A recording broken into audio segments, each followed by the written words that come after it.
Hello po, Tita Darlene. Hello po, Tita Darlene. Thank you so much po. Hello, it's me, Darlene Vlog.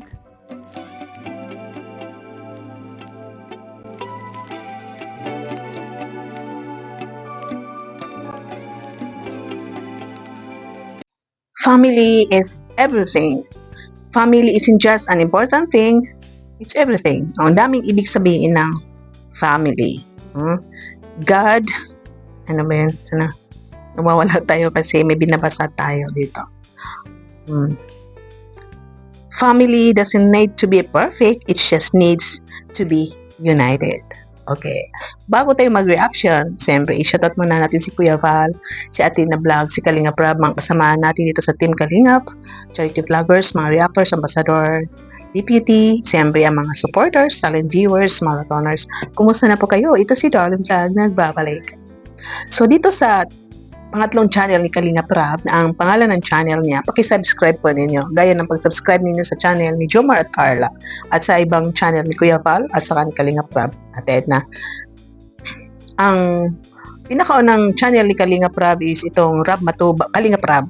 Tapos, itong Kalingap Tahanan niya ng pangalawang channel niya. Kung naalala po niyo, sabi niya dati, doon siya mag-vlog ng kanyang personal or sa family hanggang sa dumami ang kanyang beneficiary, doon na na-vlog ang mga noon na beneficiary na binabalikan. Minsan may mga bago na beneficiary na sila ayan na lang ang nagsa-scout. At itong pangalawang channel niya is Rab Matubang. Kung naalala po ninyo is unang vlog niya doon yung pumunta sila sa ilog. Pangalawa yung bumili ng bigas, no? Kasi yun nga, dumating yung bagyo, itong uwan, no, na tinamaan sila ng signal number 5. Ito, meron ng pangatlong vlog. At ito sa pangatlong vlog is nagpapaalam siya. Bakit nga ba siya nagpapaalam? Papaalam siya na goodbye sa inyong lahat, goodbye Charity Vloggers. Hindi po. Nagpapaalam siya, kinuwento niya kung ano ba ang purpose niya sa channel na ito. So magparinig tayo ng short clip sa nating reaction. Babaguhin ko yung pag-charity ko, hindi ko taalisin yun. What I mean is gusto kong libutin ang Bicol, ang Cam Norte, kasama kayo. Pero yung nag-iisip ko, syempre nag-aaral si Rabay and si Baby. Syempre ewan ko kung okay sa kanya. So yun, matagal ko rin yun, pinag-iisipan ko kasi matagal ko na talagang gustong maglibot, mag-travel kasama kayo. So, ikaw ba, anong masasabi mo dun? Kasi syempre alam ko, importante talaga sa'yo yung pagpasok ni Rabay, importante sa'yo lahat. So yun guys, ganito lang. Every time na may vlog tayo dito sa aking personal channel is pahinga, mag-relax, at kalimutan muna yung mga problema. Kasi isa din sa dahilan kung bakit ginawa ko tong channel na to is dahil din sa dahil nga sa dumarami na tayo, di ba?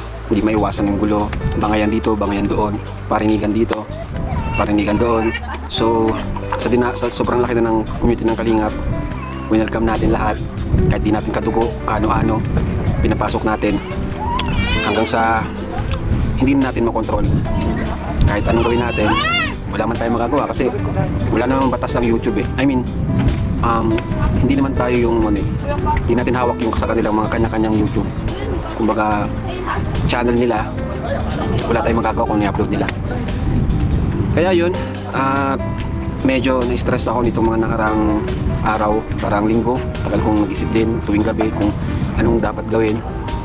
Hanggang sa nag-came up ako sa ganitong desisyon na siguro magpahinga muna ako.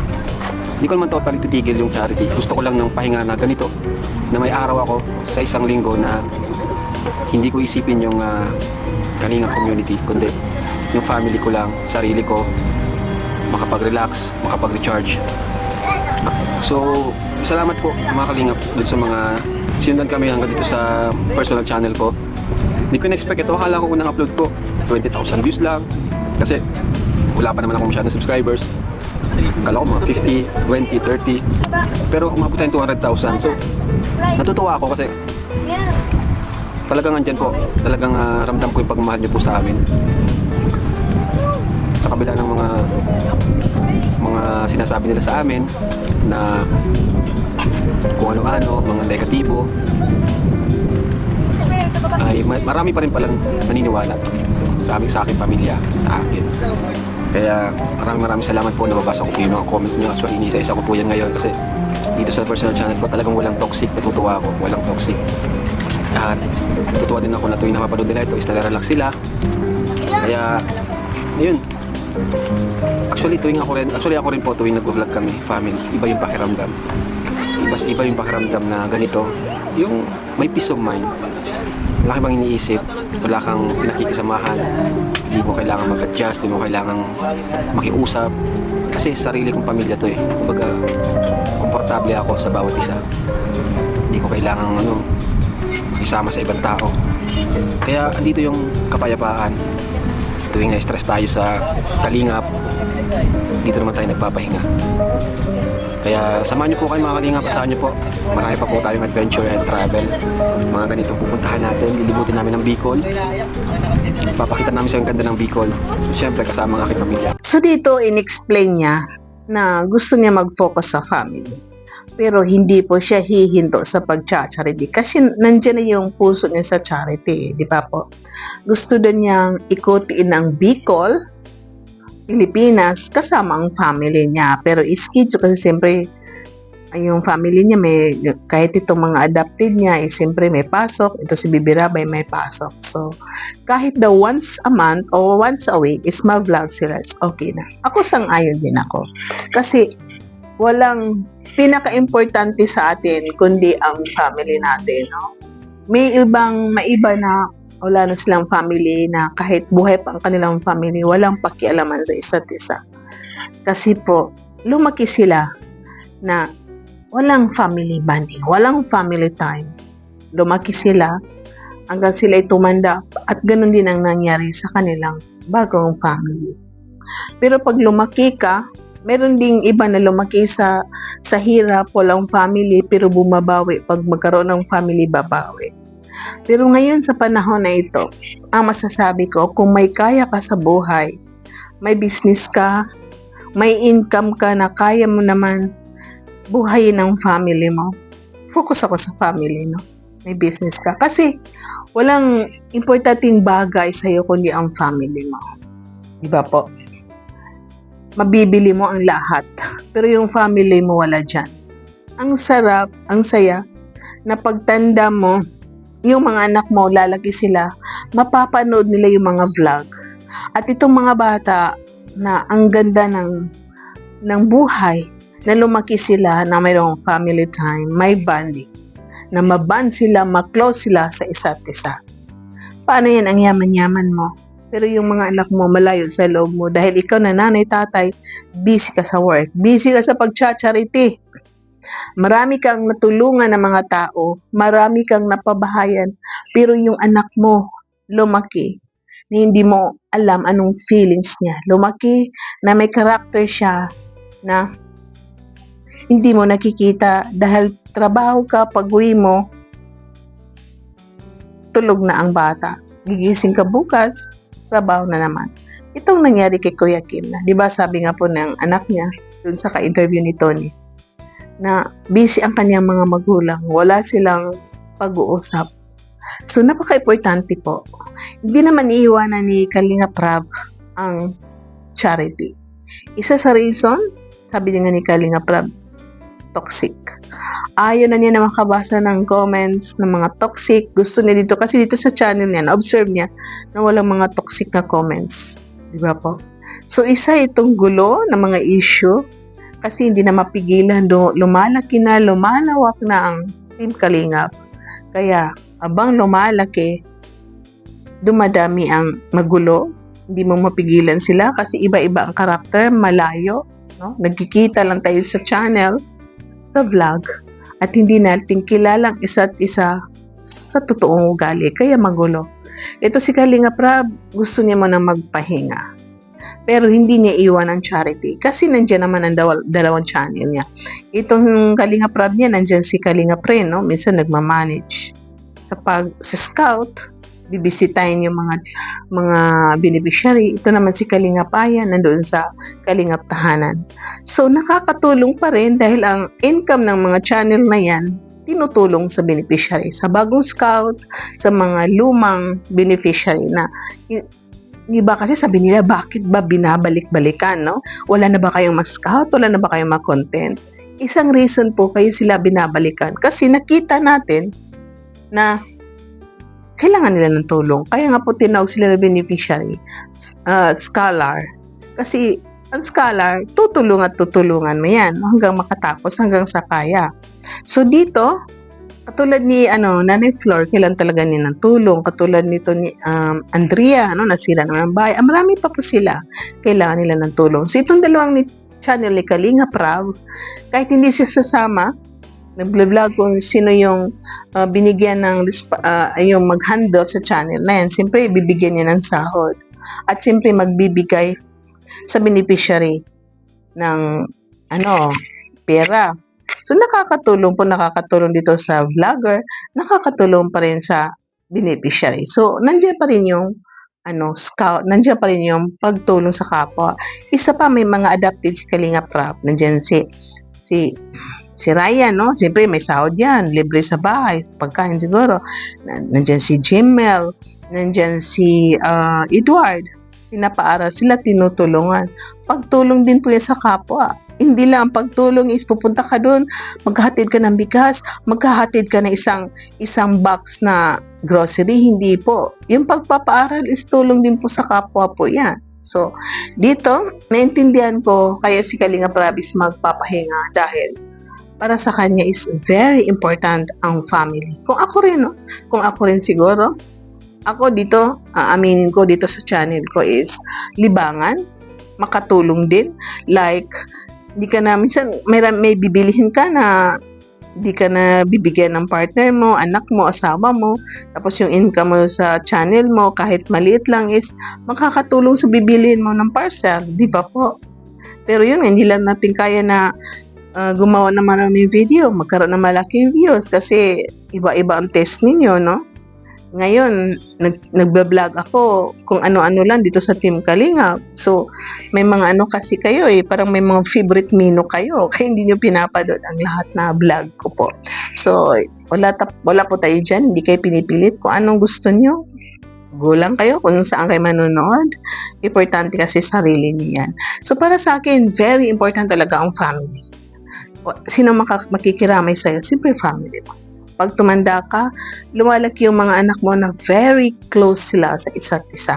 Kita nyo sa Western country, pag 18 years old sila, umaalis na sila sa kanilang bahay.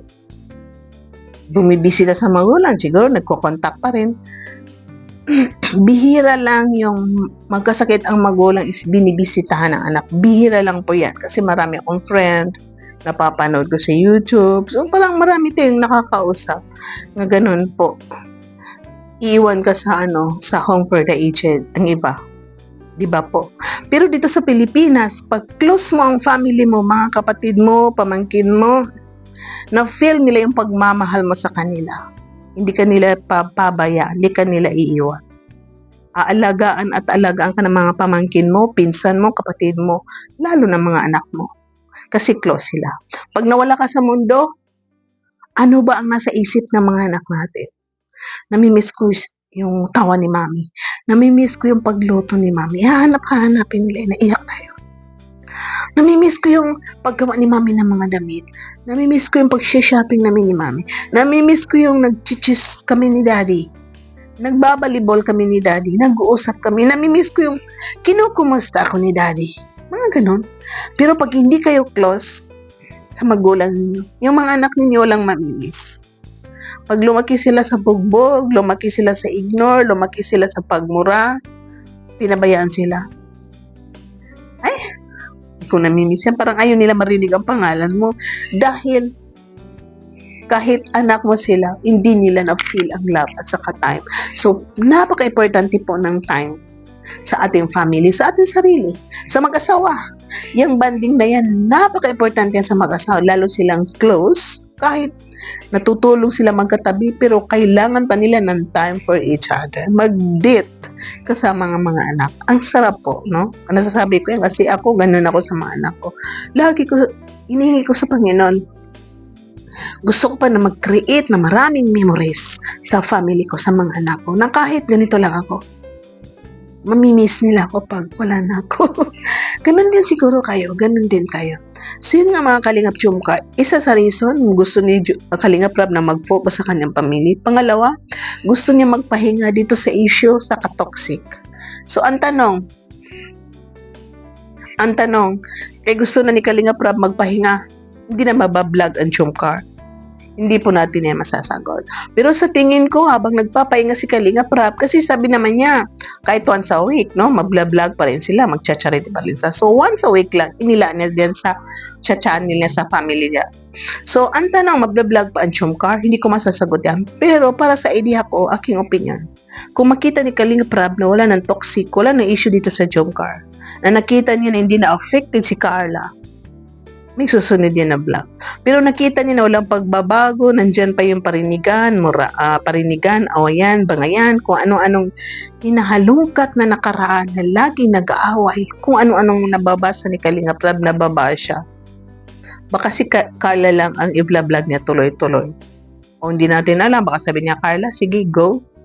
Bitawan na kita kasi parang kaya mo na sa channel mo. Hindi po natin alam yan, no? Kasi para kay Rab, ito si Carla is tutulungan pa rin. Ganun din po. At nandiyan naman ang mga sponsor ni Carla. So yun nga po, na magtulungan po tayo sa pagsupport sa Kalingap. Hindi lang sa panonood.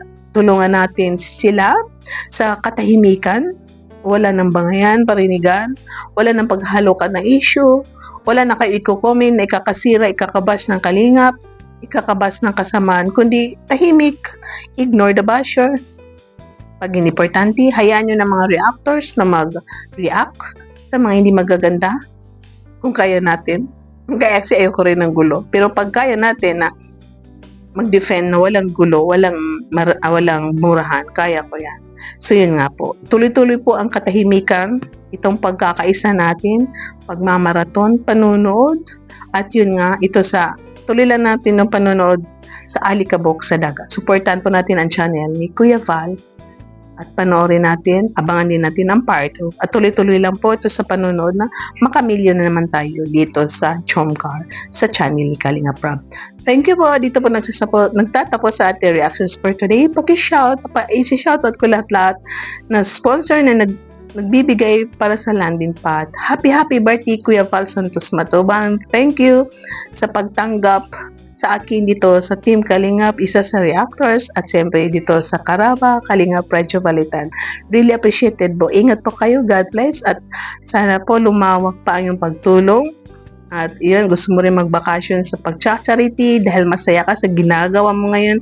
Paggawa ng movie, go lang Kuya Val. Nandito pa rin kami, sumusuporta sa'yo. Normal po yan na tayo ay pag tayo nagkakaedad na is magpapahinga. At doon tayo kung saan tayo masaya, kung saan tayo healthy. So, thank you so much. Bye, and see you in my next reaction video. God bless and keep smiling everyone. Mga Kalingap, suportahan natin Darlene Vlogs YouTube channel. Please subscribe.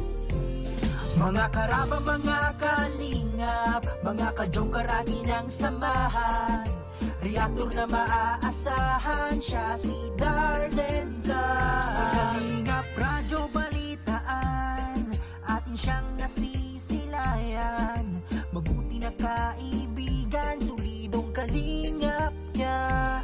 Siya ay matulungin sa kapwa, mga reaksyon niya'y kahanga-hanga. Siya si Darlene Vlog, samahan natin. Mga Kalingap, halika na't samahan natin siya. Darlene Vlog sa kanyang channel, samahan natin siya. Mahusay na reactor kasama sa balitaan, lalong-lalo na sa Joker kanyang sinuportahan. Mga Kalingap, suportahan natin Darlene Vlog sa Karaba, Kalingap Reactors sa Kalingap Radyo Balitaan. Please subscribe Darlene Vlog. Mga karaba, mga Kalingap,